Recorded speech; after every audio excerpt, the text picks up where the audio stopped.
Et c'est un réel plaisir de vous retrouver dans ce 19h. Dans la soirée de ce lundi 1er août 2022, le gouvernement a tenu à rendre hommage à Germaine Acogny, figure emblématique de la danse contemporaine dans le monde entier. L'occasion a été également saisie pour replonger le public béninois dans la danse urbaine et contemporaine africaine sur plusieurs générations. Autorités politico-administratives et culturelles ont massivement effectué le déplacement sur le palais des congrès pour vivre l'événement. Ruth Roujo et Bonaventure à l'Oignon nous ont proposé le compte rendu. Organisée dans la salle rouge du Palais des Congrès de Cotonou, la soirée danse urbaine et contemporaine africaine en hommage à Germaine Acogny a connu la participation d'un grand public. Considérée comme la figure majeure de la danse contemporaine et de la culture africaine, Germaine Acogny est l'une des grandes chorégraphes célébrées dans le monde entier. Bénino-franco-sénégalaise, elle a fondé son studio de danse africaine en 1968 à Dakar, puis en 1998, un centre de formation internationale en danse africaine. Ce grande influence, ce sont les danses patrimoniales traditionnellement dites.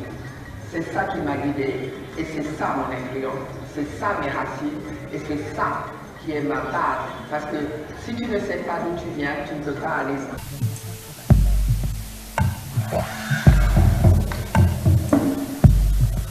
Connu et assez célébré à l'international, il est important, selon le ministre du Tourisme, de la Culture et des Arts, de révéler l'identité de cette brave femme au public béninois. Depuis 2 ans, nous avions prévu pour le 60e de notre accession à la souveraineté internationale un spectacle avec Germaine Acogny, mais hélas, nous avons connu la pandémie.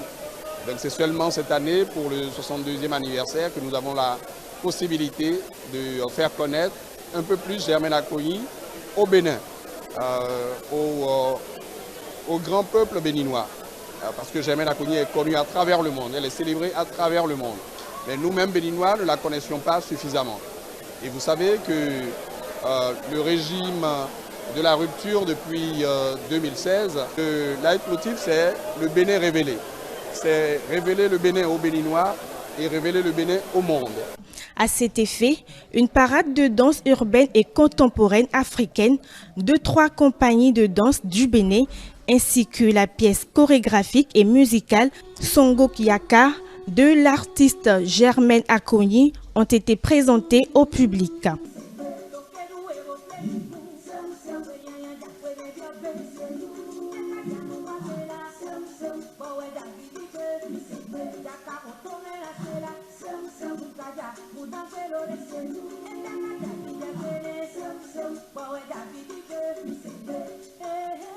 Ce spectacle riche en émotions a transporté et ébloui toute l'assistance. Je suis content, tout simplement parce que ça nous dit tout simplement que l'art n'a pas d'âge. Lorsqu'on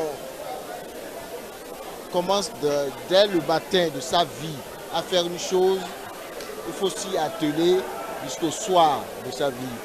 Et c'est ce que je vois aujourd'hui avec Germaine Acogny, qui nous a fait de la poésie. C'est une poésie de la danse. J'ai besoin de certains repères quand je suis sur scène. Et venir voir Germaine ce soir avec tout ce qu'ils ont construit avec Rachel Agossou, c'était important parce que d'abord c'est un trésor cette femme, elle est incroyable, elle est inspirante, elle est forte, elle est belle. Je ne pouvais pas rater ça. Voilà, je me sens augmentée après cette soirée. Ayant à cœur le développement du patrimoine culturel, le ministre Jean-Michel Abimbola promet de beaux jours pour l'art et la culture béninoise dans les années à venir. Nous invitons à présent à revivre les moments forts de la commémoration du 62e anniversaire de l'accession du Bénin à l'indépendance. Il s'agit bien évidemment de la cérémonie de dépôt de gerbes et du défilé militaire et paramilitaire. Regardez. Descente du président de la République Patrice Talon dans les jardins de Mathieu ce 1er août 2022.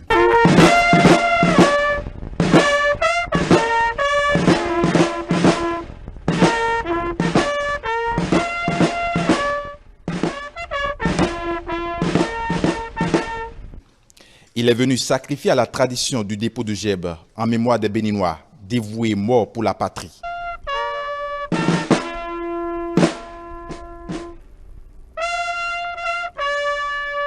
Après cette cérémonie protocolaire, le chef de l'État s'est rendu au boulevard de la Marina.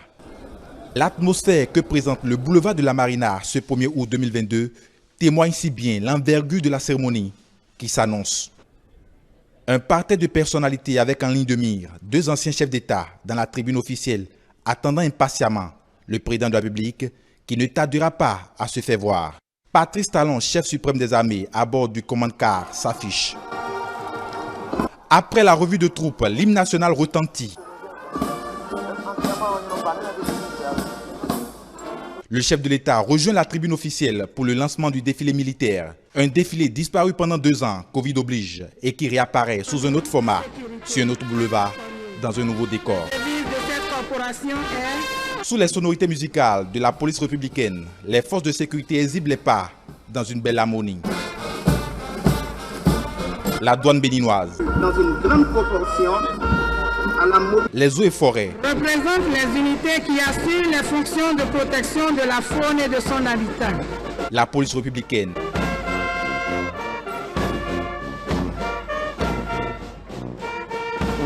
la marine nationale, les sapeurs-pompiers, républicaine, l'armée de terre et de l'air, est l'une des unités territoriales de l'armée de terre.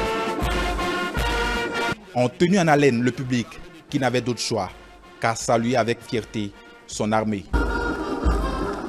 Le défilé militaire et paramilitaire a débouché sur le défilé motorisé. Les moyens roulants des forces de défense et de sécurité ont été une fois encore révélés. La cerise sur le gâteau de cette commémoration du 62e anniversaire de l'indépendance est cette parade artistique des Agodiers et l'exécution de l'hymne national en langue fon. À la fin des manifestations, Patrice Talon se retire, fier d'avoir offert une belle fête nationale au peuple béninois. Et à la fin de ce défilé militaire et paramilitaire, quelques personnalités, de même que notre consultant politique Agapit Napoléon Maforican, ont donné leurs impressions. On les écoute. On a assisté à quelque chose de bien organisé, de bien structuré, de bien cadencé. On a été fiers d'être là. Je suis sûr que ceux qui n'ont pas été là et qui l'ont suivi depuis leur écran ont été aussi fiers que nous. Les forces de l'ordre en général nous ont rendus assez fiers. Un grand merci à tous ceux qui ont pu organiser ça. Un merci au chef de l'État et à tout le gouvernement. Et bonne fête à toutes les Béninoises et à tous les Béninois. Bien orchestré, bien chorégraphié, formidable et une affiche de concorde nationale. On ne peut qu'être heureux. Bonne fête à vous et bonne fête à tous les Béninois et à toutes les Béninoises. Ce que nous voulons est en train de se mettre progressivement en place.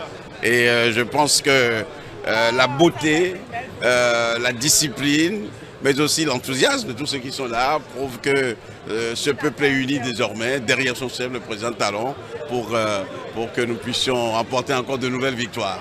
Et le Bénin sort grandi et nous nous révélons aujourd'hui au monde comme une grande nation. Après la Révolution, c'est la première fois qu'un défilé minutieusement organisé a célébré l'anniversaire de l'accession de notre pays à la souveraineté internationale. C'est un défilé qui a été rythmé et qui a consacré l'unité nationale. Tous les anciens présidents étaient là, toutes les composantes de la société de la nation étaient là et je pense que c'est avec ravissement que nous avons assisté aux différents spectacles. Depuis quelques temps, on avait déjà constaté qu'on n'a plus le défilé civil, mais aujourd'hui, sans vous mentir, c'est un défilé au top. Jusqu'à ce que les militaires nous passent, moi je donnais 15 sur 20, d'accord, mais après le passage des Amazones, nous avons donné 20 sur 20. Nous remercions le président de la République, nous remercions également les anciens présidents qui ont marqué de leur présence, qui montrent aujourd'hui que le Bénin est un et indivisible. Nous souhaitons bonne fête à tous les Béninois. Aujourd'hui, nous célébrons le défilé militaire et civil sur une nouvelle place. Cela prouve que le Bénin est en train d'évoluer, nous devons maintenir le cap. Vous avez vu nos forces armées qui ont donné la preuve de leur capacité à assurer la sécurité au niveau de notre pays. La présence des anciens chefs d'État, tout montre une cohésion et une cohérence dans la nation. vivement que ce pays tienne debout pour retourner l'Afrique. Comment ne pas se réjouir donc, du retour de défilé après 2 années donc, de diète, on peut le dire, pour raison de pandémie liée à la Covid-19. On peut se réjouir non seulement de la sobriété, de la simplicité de ce défilé, mais de sa majestuosité à la fois, de son éclat. Ça, c'est quand même quelque chose d'impressionnant. On peut voir des contrastes, mais ouais, ces contrastes ont cohabité pour nous donner une belle allure pour cette journée du 1er août 2022. L'un des éclats, l'un des éléments d'éclat de la journée, c'est quand même M. Fassoglo et Boni Yayi, les 2 anciens présidents encore en vie, réunis. Ça fait, il faut remonter à il y a 5 ans, je veux dire il y a 6 ans, en août 2016, pour voir cette image. Sinon, depuis lors, et dans quelle ambiance à l'époque encore. Aujourd'hui, on a senti les 2 anciens présidents en osmose, en symbiose, en union, en fusion avec le président Talon. Un président Talon attentionné à l'égard de ses aînés. Et puis, on a vu les anciens présidents de l'Assemblée nationale, les anciens présidents des institutions de la République, notamment ceux de la Cour constitutionnelle. Bon, on a vu Robert Dossou, on a vu Théodore Orlo, on a vu Julien Diogbenou. En réalité, on a vu 3 des 4 anciens présidents de la Cour constitutionnelle encore en vie. C'est dire que c'est une belle cérémonie. Au-delà donc de défilés qu'on a vu, qu'on a apprécié, aussi bien militaires, des défilés militaires que des tableaux civils, on a pu apprécier le Bénin réconcilié avec lui-même, le Bénin renaissant de ses cendres après les années d'errement, de remise en cause, d'affrontement peut-être. On a vu un Bénin nouveau et qui regarde déjà l'avenir de manière radieuse en se disant demain sera meilleur qu'aujourd'hui. Et à l'Union progressiste, militants et responsables du parti politique ont suivi ensemble chacune des étapes des manifestations officielles de ce 1er août. À la fin, 2 grands enseignements ont été tirés et des perspectives définies en vue du rayonnement de la formation politique. C'est en ce lieu que se sont donné rendez-vous les militants et le présidium du Parti Union progressiste pour vivre chaque instant des manifestations officielles du 1er août. De la cérémonie de dépôt de GEB au défilé militaire et paramilitaire, les regards de ces cadres sont restés figés au projecteur. Le défilé et l'initiative des responsables du parti vivement appréciés. C'est des impressions de fierté. D'abord, il faut voir, c'est dans un décor tout nouveau que tout ceci se passe. Et nous pouvons être très fiers de la gouvernance qui est à la tête du pays et qui a créé un tel environnement pour la population, pour notre peuple, à l'occasion de ce 62e anniversaire de notre indépendance. On dit d'abord que ce sont des impressions de satisfaction et de fierté d'être militant de l'Union progressiste. Cela permet aux militants de partager ces moments de convivialité, d'être en communion et cela favorise aussi beaucoup le brassage entre militants. Ensemble, les grands enseignements de cet événement ont été tirés. Le cadre était nouveau, vous l'auriez observé. Le contenu est renouvelé, vous l'auriez observé. La richesse des tableaux, la modernité, la culture, l'endogénéité, mais tout cela ne vient pas aujourd'hui. D'où est-ce qu'il nous arrive maintenant d'organiser avec tant de face un défilé honorant chacun de nous, honorant nos anciens, il y a 5 ans, il y a 6 ans, il y a 7 ans, avec les efforts que chacun de vous a consentis, avec les douleurs des uns et des autres, avec l'ordre, avec l'organisation, avec l'anticipation, avec les ressources de chacune et de chacun, avec surtout la participation de l'Union progressiste. qui a assumé. Joseph Diogbenou en a profité pour exhorter militants responsables du parti Union progressiste ainsi que tous les Béninois à la culture de l'esprit d'anticipation et de sacrifice. Ce que nous avons vu, c'est bien de regarder cela. C'est une fierté nationale, c'est une fierté africaine, parce que partout, le sens d'anticipation, le sens d'organisation soutenu par l'Union progressiste, les choix opérés soutenus par l'Union progressiste ont pu donner ce résultat. Mais alors, il y a encore tant et tant d'efforts à faire. Il faut d'abord maintenir ce qui est fait jusque-là. Il faut l'enrichir. Il faut nous projeter. Il faut faire savoir à toutes et à tous, Africaines et Africains, de par le monde, que la fortune d'une nation, c'est son organisation. C'est l'anticipation. Qu'il n'y a pas de richesse dans le sous-sol ou sur le sol qui égale l'anticipation. Le président du parti Union progressiste et les membres de sa formation politique sont repartis plus engagés et déterminés à maintenir le cap en vue du rayonnement du parti politique. Et parlons toujours de l'indépendance du Bénin, 62 ans après, que célèbre-t-on, ou du moins ce que devrions-nous célébrer concrètement aujourd'hui? C'est la problématique objet de l'émission spéciale de ce lundi 1er août 2022. Les invités ont opiné sur la question tout en réaffirmant la fierté d'appartenir au Bénin d'aujourd'hui. Modeste Dossou-Togbe nous a réalisé le compte rendu de l'élément. Le 1er août 1960, le Bénin a cédé à son indépendance, une souveraineté nationale et internationale acquise au prix de plusieurs décennies d'efforts. Le Bénin, de l'indépendance à ce jour, a connu des moments de gloire mais aussi d'instabilité politique. Les invités de l'émission spéciale de ce lundi 1er août sont revenus sur le contexte de proclamation de l'indépendance du Dahomey, aujourd'hui Bénin. L'indépendance que nous avons reçu le 1er août 1960 a été la consécration des luttes que les peuples du Bénin, le peuple béninois dans son entièreté, a menées contre le système colonial. Lutte menée par le héros national, le roi Béhanzin, et ensuite poursuivie après par les frères du Nord qui se sont eux aussi opposés au colonialisme.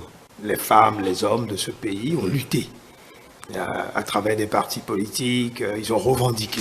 Nous, on n'a pas pris les armes pour nous libérer. Et on a voulu être indépendants, c'est-à-dire pour mettre fin à l'injustice et à toutes les brimades que nos parents ont vécues. Le contexte qui a prévalu et qui a donné raison que voilà, nous vous libérons, nous vous aidons à vous libérer. Il faut aussi que nous obtenions l'indépendance. Et beaucoup ont compris, les Français ne voulaient pas nous lâcher. Ils ne voulaient pas une indépendance tout de suite. Des actions menées par le président Patrice Talon qui constituent aujourd'hui des acquis pour le Bénin de demain. Pour les invités, célébrer le potentiel béninois, c'est faire appel à la réconciliation, à la responsabilité et l'engagement. Tout ceci en se basant sur notre culture. Je me dis que là où il en est, le président Talon a envie de laisser non seulement un pays radieux, mais un pays qui met le conflit derrière. L'impression que, ou au moins la preuve que, bon voilà, aujourd'hui, maintenant, on prend sûrement le meilleur chemin pour réconcilier les fils du Bénin entre eux et eux avec leur pays. Fait de confiance, de responsabilité, d'engagement, de fraternité. C'est pas pour rien qu'on a dit fraternité, justice, travail. Je crois que les pères fondateurs ont bien compris. Nous allons célébrer cela avec la culture béninoise, qui est une culture de tolérance, d'acceptation de l'autre, d'ouverture sur l'autre. Il faut que nous retournions à nos traditions qui nous invitent et qui nous obligent d'ailleurs à nous asseoir autour d'une même table pour discuter de l'avenir de notre pays. Signe d'affirmation et de fierté nationale, c'est ce qui conforte les invités dans leur position d'appartenir au Bénin, qui trace son chemin et se révèle au monde. Sentiment de fierté. Fierté d'être béninois. Fierté de vivre cette histoire, de vivre dans cette société en mouvement. Je suis fier d'être là où je suis, témoin d'une histoire qui s'écrit résolument, mais qui s'écrit progressivement et qui s'écrit de la plus belle des manières. J'ai eu le temps de faire tout ce que je pouvais faire pour mon pays. Ce dont je suis le plus fier aujourd'hui, c'est d'avoir créé un conservatoire de danse cérémonielle et royale à Abomey. Je suis dans mon rôle et je suis fier d'être béninois aujourd'hui quand je vois ce qui se passe. Quelqu'un qui dirait qu'il n'est pas fier, je les excuse. Surtout mes frères qui peut-être sont à l'exil, qui sont à l'extérieur, ceux qui ne voient pas tous les efforts qui sont faits. Ce qui est certain, nous sommes des Béninois, nous allons mieux nous entendre. Je suis très fier, comme mes aînés, d'être Béninois, pour ce qui se dit et ce qui se fait. Et puis on parle sport dans ce 19h. Le 10e arrondissement de Cotonou a vibré tout au long du mois de juillet au rythme du tournoi Jeunesse Sport et Loisirs. Au terme d'1 mois de compétition, le géant trophée qui récompense l'équipe championne a choisi son camp et c'est l'équipe de Midedji FC qui remporte le tournoi organisé par le chef du 10 arrondissement, Christian Nidokonou. Moucharaf Soumanou a réalisé ce compte rendu. La première édition du tournoi dénommé Journée sportive et de loisirs dans le 10e arrondissement de Cotonou a connu son épilogue ce dimanche 31 juillet 2022. L'affiche de la finale opposait la formation de Midedji en rouge à celle de Misekule en bleu sur le terrain de l'espace vert du quartier Yinawa Fifadji. Après 2 fois 35 minutes de jeu, aucune des deux équipes n'a réussi à faire trembler le filet adverse jusqu'au coup de sifflet final de l'arbitre. La fatidique séance de tir au but va tourner en faveur des rouges de Midedji qui vont réussir l'exercice par 4 fois contre 3 pour les adversaires du jour. Midedji s'adjuge donc le géant trophée au grand regret de l'équipe de Misekule qui n'a pas démérité. Une satisfaction qu'exprime leur capitaine Aude Adewanou. Dans un jeu, il y a toujours un gagnant et un perdant. Nous remercions Dieu qui nous a accordé cette victoire. L'équipe adverse n'a pas démérité. On a juste eu un peu plus de chance qu'elle. Je félicite mes coéquipiers et remercie le promoteur de ce tournoi qui a réussi à nous rassembler autour de ce sport que nous aimons tous. Le président du comité d'organisation évoque le secret de l'aboutissement parfait de ce heureux événement et remercie le promoteur. Quand il nous met en tête d'un comité d'organisation, nous sommes tenus d'aller au bout et de bien faire. Ce soir, les enfants nous ont émerveillés. Ils nous ont égayés à travers le football qu'on a suivi. Je remercie tous ceux qui l'ont supporté, tous ceux qui l'ont soutenu de part et d'autre pour que ce tournoi puisse aller à bon port. Merci à tout le monde. On est ensemble. Nous pensons qu'il va réitérer l'exploit pour les années à venir. Le chef du 10e arrondissement de la ville de Cotonou, Christian Nidokonou, promoteur du tournoi et parrain de l'événement, se dit fier de cette fin heureuse ainsi que de l'accomplissement de son objectif. Je peux vous dire que là où je suis, c'est une fierté totale. Et je voudrais quand même que ceux qui sont dans le comité d'organisation puissent applaudir le chef, M. Amoussou Alfred, qui a fait un travail remarquable pour que nous puissions en être là. Je suis sur un brassage interquartier. C'est lors d'un conseil d'arrondissement où nous avons décidé d'organiser un tournoi interquartier. C'est ce qui s'est fait. Et aujourd'hui, nous avons les preuves. Vous allez constater que tous les quartiers qui ont participé à ce tournoi ont répondu présent à la finale. Je tiens à remercier le chef de l'État pour tout ce qu'il fait en matière de développement. Faut-il le préciser, avant cette finale, un match de gala soldé par un score nul et vierge s'est disputé entre deux équipes composées d'une part des sages et vétérans de l'arrondissement et d'autre part des élus locaux du même arrondissement. Retrouvez-nous sur l'ensemble de nos plateformes digitales, notre site internet, le www.etélébenin.com, notre page Facebook ETélé en direct, notre compte Twitter ETélé Live, notre chaîne YouTube avec l'identifiant ETélé Bénin, en direct via l'application iOS et Android ETélé Bénin tout simplement.